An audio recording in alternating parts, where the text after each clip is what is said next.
Okay, start there. Okay. What about being a woman still, being a woman? And see, I don't have a husband. I've been divorced 32 years. You've been divorced 32 years.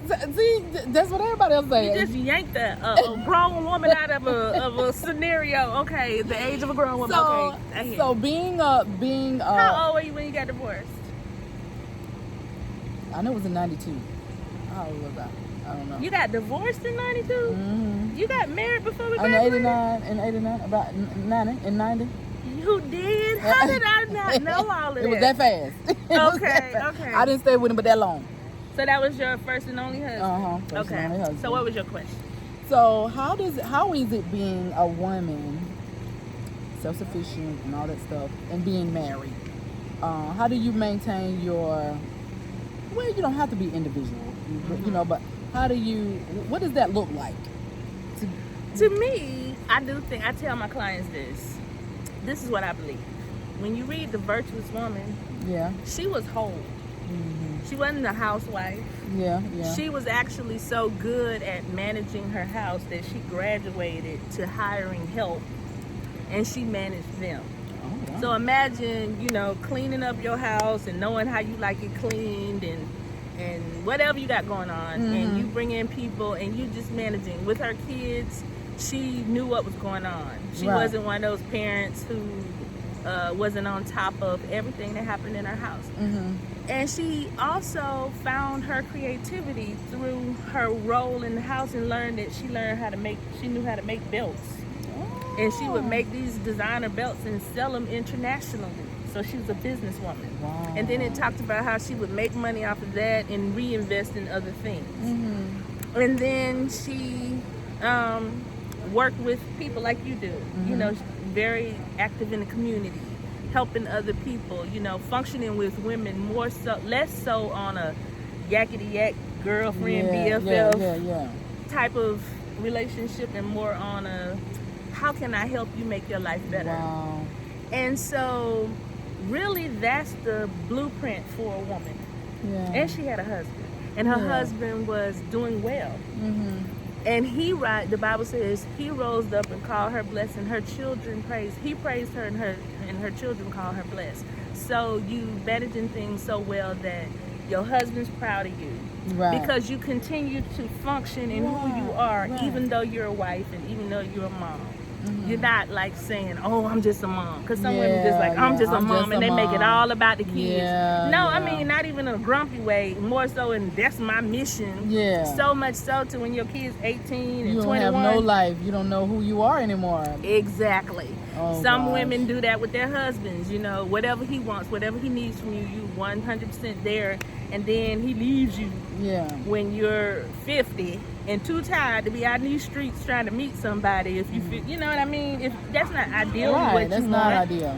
And thank God if you're beautiful enough to attract somebody. Okay. But that's not ideally what you want. But some men have left women, at a non-ideal time to go shopping again. Yeah. And if you give your whole life to him and he does that to you, it takes a lot of women a long time to regroup, even if they even do. If they do, and then they end up staying home with their mama again. Exactly. It could go so many terrible ways. Ma'am.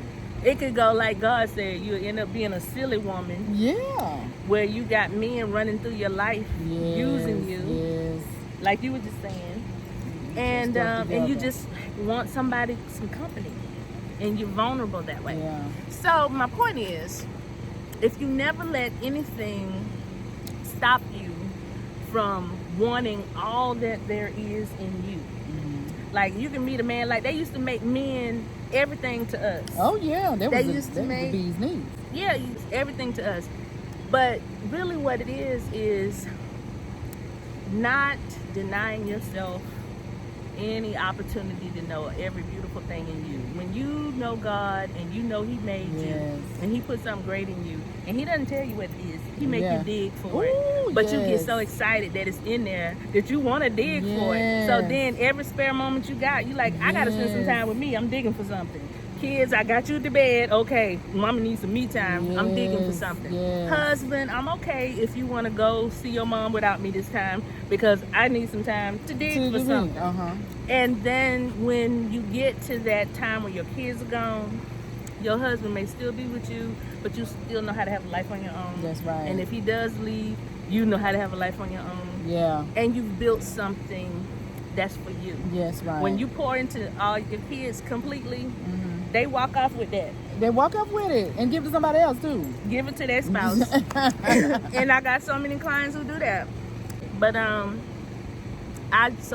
word to my clients, my inspiration to them is enjoy everything you want to enjoy. Yes. Enjoy your husband, enjoy your kids, enjoy your friends, whatever you want to enjoy. But don't ever stop working on you. Even if you get discouraged. Because that's what makes people stop usually. Yes. They try something, it doesn't work. They try business, they try going to school, they try whatever they try, and they get discouraged. But I'm going to tell you something. Everybody who does anything gets discouraged. Yes.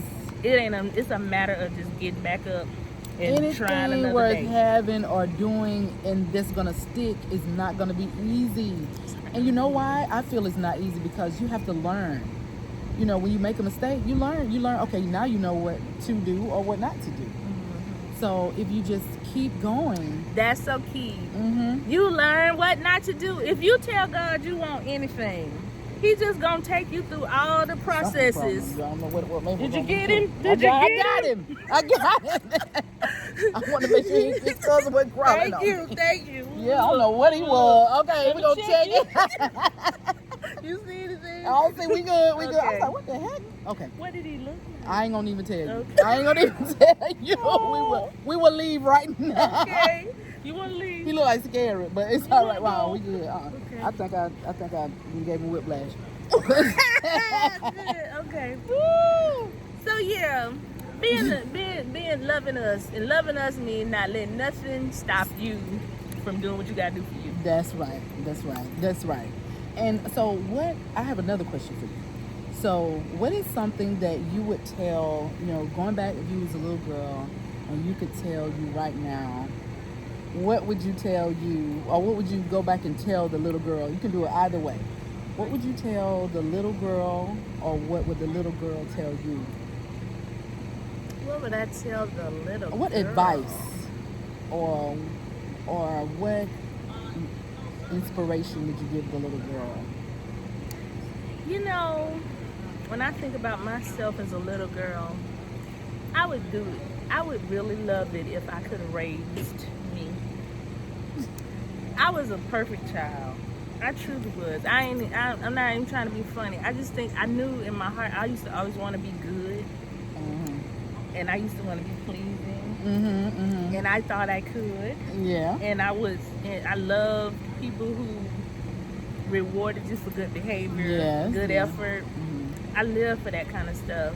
So I just thought if somebody would have built on that, when you got somebody who already has a desire to do the right thing, and if someone, like I had some encouragement, I had basic encouragement. And it was enough to believe in myself and keep trying, that kind of thing. Right. But if I would have had somebody who was attentive to me, like we grew up with parents who were young, and they were still doing their thing or trying to find themselves.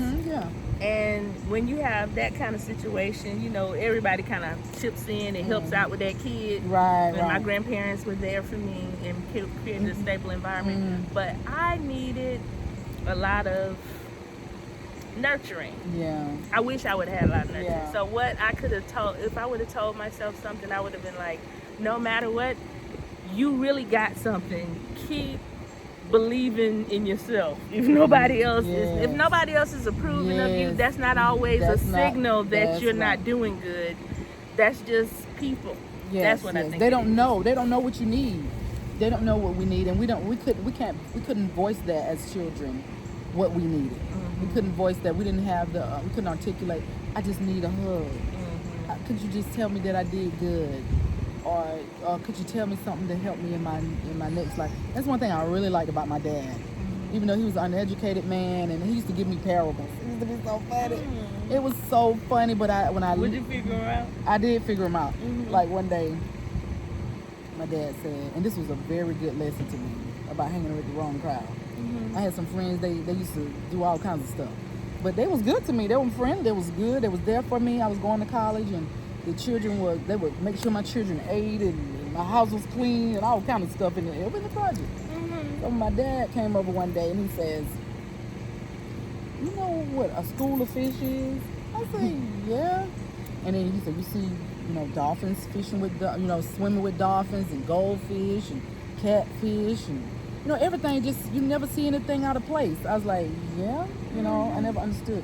So he said, "You look mighty funny as a goldfish swimming with them catfish." I said, "Well, what do catfish do? What's different? What's so different about the catfish?" Catfish are the sanitation department for the He was for the talking water. about the people That I was in my circle. They're the sanitation department for the water. Did you believe him? I did, because my dad used to be a mad fisherman, man. He fished all the time. He's like, he using a fishing So parable. something's up with this. So I was like, he said, "Yeah, you look mighty funny with them catfish down there. You know that this," he said. So I said, "Oh, okay." So when I looked at them, I didn't really look at them because they were just people. I love people. It doesn't matter what they look like, what they doing. If they treat me nice, I'm gonna treat them nice. But when I looked at them, I said, "Yeah, I do look kind of funny with these people." So you saw it. What did you see? What was the biggest difference you saw? I saw that their habits, what they were doing, what they were partaking in, even though I wasn't doing it. I saw the things that they were doing, and you know how you get a bunch of cackling people and they smoking and drinking and just the women sitting on the porch like this, and we're not from there, even though we country, honey, we prim and priest, right. We prissy, honey. And I said, "Oh, I'm hanging with the wrong crowd." And he told me one more thing. He said, "Where you going today?" I said, "I ain't doing nothing. I'm not going anywhere. I'm not doing anything." He said, "Don't you ever let me hear you say that again." I said, "Well, I ain't doing nothing today." He said, "Didn't I tell you I don't want to hear that? I don't care if you're just going to the store, if you're going, whatever it is, find you something to do every day. And perfectly find you something going to make you some money." What do you think was the biggest turning point for you to go from one position in life to being a community leader? Do you really leader? want to hear that, Peaches? I do. What? Peaches, you really want to hear that? I do. I'm going to tell you the truth. What? One day, hanging out with my ghetto friends on the porch at CME, and on the corner of Madison and Society, and it's right down the street from the hospital. And every day the doctors and the lawyers and all the doctors and nurses and stuff, they would drive past that way to go home, or whatever. And I used to wonder why are they going to park those nice cars, that they drive. So I'm sitting on the porch listening to Method Man and Mary J. Blige. All I needed to get by. I ain't gonna lie. I was high as these trees. I had to smoke some kind of weed and I was just high. And so for some strange reason, I felt like I was in a science project. Now there might have been that weed and that liquor mixed up. But I felt like I was in a science project. And the way the projects were set up, it was some apartments this way, some apartments that way, some was this way. So I felt like I say project. Man, it's a project. You always saw the mouse trying to get through the maze to get to the other side to get the cheese. I said, these people got us in a project. This is a project. Oh, you caught a glimpse of your environment. My environment. I said, oh my God. And then I saw those people passing by. And I always wondered where they were going and what they was doing. And then my daughter came home from school. And Adrian is brilliant. And she showed me her grades. Now, she didn't know I was high, but, But she showed me her grades. And she had A's and her report card was good. And it was just... I said, I got to get out of this. Wow. I don't belong here. Wow. I don't belong here. My children are too smart. And I know, and I'm too talented to be here.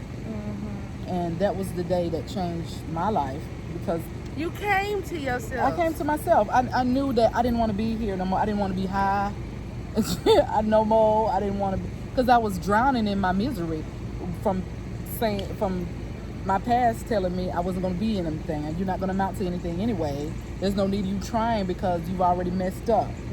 Oh, wow. You know, you already failed. Yeah. I already failed. But I'm here to tell you that there's a God. And I went up in my room that day and I prayed. I prayed and I wouldn't have no more then. I'm going to tell you the part. I wouldn't have no more then. And I prayed and I asked God to forgive me. And I asked him to lead me and guide me. And I never forget that prayer. I said, will you please provide me, help me provide my children with everything they need and some of the things they want. And let me give them a better place that fits so that they'll be okay. You started wanting more. I started wanting more. And from that day, I went to school. What school? What you do? I started out going to Turner Job Corps because that's the only place that would keep my baby while I was going. And then I went to Albany Tech. And you took what? I took first. I took electrical. I'm actually a general contractor, and electrical. I used to wire skyscrapers in Atlanta. So I took business administration at Albany Tech because I wanted this company. I had this big idea that I want this company. I want to know everything, how to do it. Didn't know how. So I did business administration, and then general construction, and then electrical. Wow. So that's what you learned at Job Corps? I learned at Job Corps accounting. Okay. Accounting that took me to business administration. Then I thought about I want to be I like wires and stuff, so I started doing general construction, and I wanted my own construction company. So I decided from there. Wow. That's big. That was big, girl. But I didn't even know none of that. Yeah. Wow. And and now my kids love me so. Did I tell you what they gave me for Mother's Day? Did you see? They gave me a trip to the Bahamas. They gave me they're taking me on a cruise.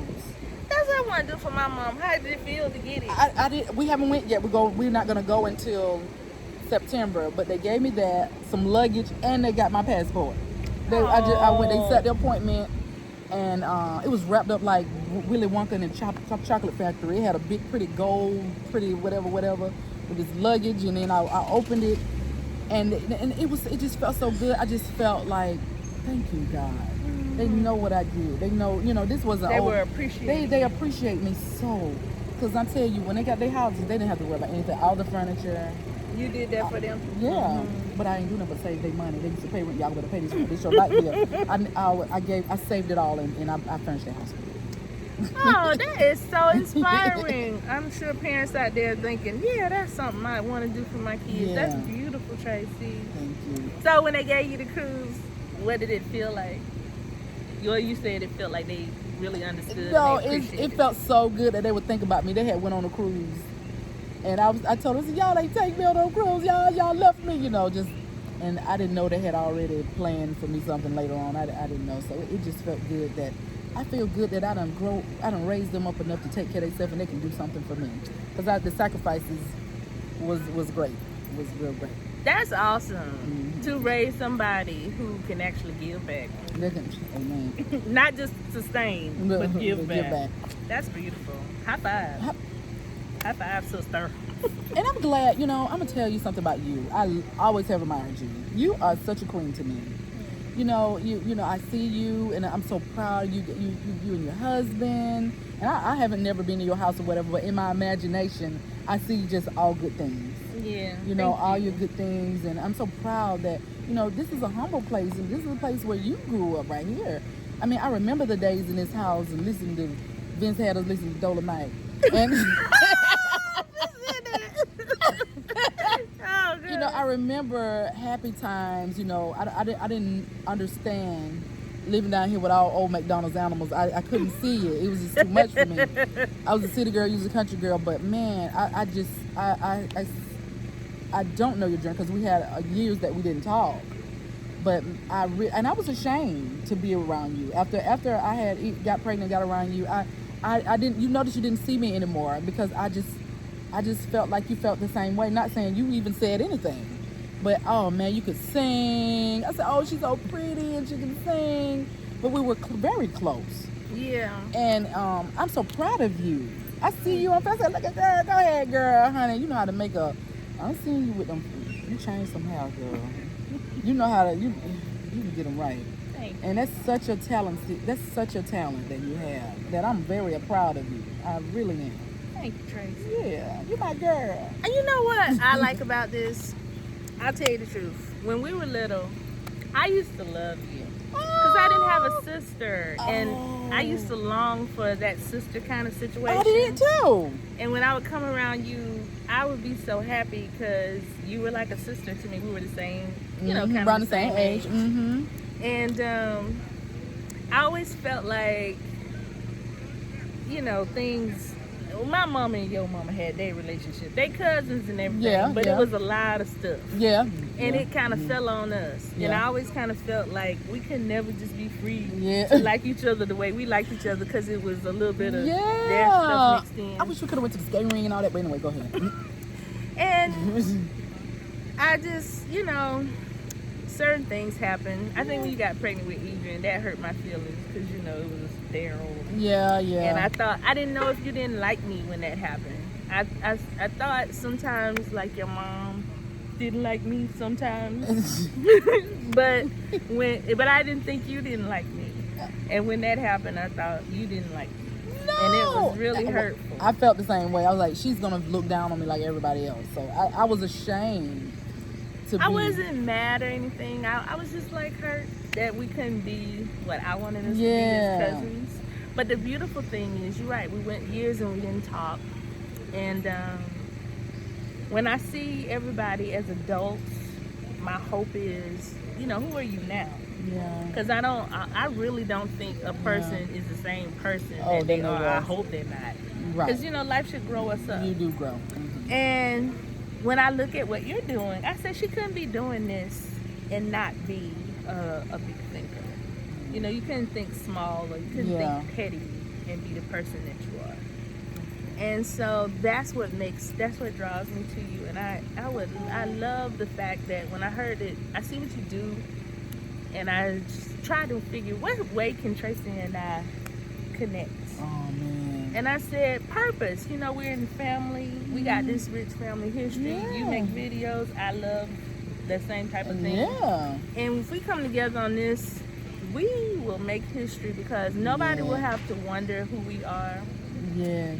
We just tell our story. Just tell your story. And people can tell what's sincere from the heart and what's real. And then I want to hear from a lot of people. Yeah. I want to hear people's take on, you know, where were you coming from and what did you learn? And how has it made you better? Or are you still the same? Whatever. I'm glad you reached out to me about that. That meant so much to me. I was like, wow, this is so cool. That would be good. Because I just got my studio. I'm fixing it up now so that I can do things like this. So it's like, wow, she wants to do what I want to do. That's in that blood. It is. It's the same thing. Mm-hmm. And it's a collaboration because it would take more than one person. It would. To do this type of thing and to make it worthy of it's like a history book on video. That's true. We need that, and I can't wait till we see all of it. Even if you have to YouTube it, put it on it so people can look at it. Absolutely, that's what we will do. Yeah. It'll be not just it'll definitely be for our family. I'm gonna put it on James Family Reunion, but I usually create a YouTube channel for the videos, and then you should create something to reach out to your family the way you communicate with your family. But everybody's welcome to each other's stuff. Right. And even on when I was doing James Family Reunion, just putting it out for the public. When the public sees other families doing things, people are inspired. Yeah, that's true. So it's a good thing all the way around. It's good. Capturing the beauty of our family. That's good. And I want to spend time with you. I want to do big girl stuff with you. I do too. Let's go on a cruise or something. I'm all for it. Let's do it. Girl, tell me when. I'm for real. We got to do grown folk stuff. I would love that. You know what? The time I missed from being my best friend in our junior high school. And ashamed. Stop saying ashamed. I was. That's my truth. That's Okay. my truth. But now that all that's past me, I would like to spend some time and do big girl stuff with you. I want to do big girl stuff with you, girl. Me too. I love you. it. I love you. Too. Yeah. And it's easy to love you because you're my family. Yeah. I can feel it.